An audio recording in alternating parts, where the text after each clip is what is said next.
Aujourd'hui, la méditation, méditation, et je ne parle même pas forcément de méditation zen, quoi que ça se recoupe, il y a la méditation laïque, la méditation qu'on appelle de pleine conscience. C'est faire ça, c'est avoir... Il y en a de plus en plus des gens qui font de la méditation. C'est devenu un truc normal maintenant. C'est devenu un peu justement une façon d'utiliser notre conscience pour être moins dépendant des émotions, ces stimulus autour de nous. Voilà. Et la pleine conscience, c'est une sorte de neurofeedback intégré, c'est l'introspection.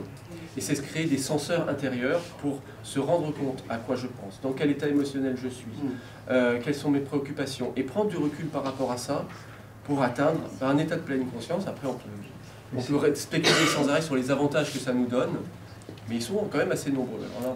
Il y a quand même une histoire de civilisation aussi, parce que si on prend par exemple la civilisation asiatique, ça fait longtemps qu'ils ont un champ de conscience élargi. Donc on parlait d'extinction, de civilisation éventuelle, etc.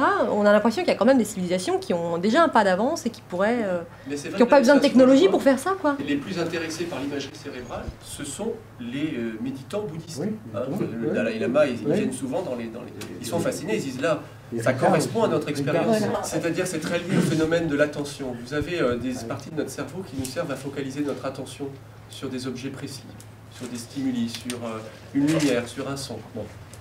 Et notre attention, elle est sans arrêt détournée par des distracteurs.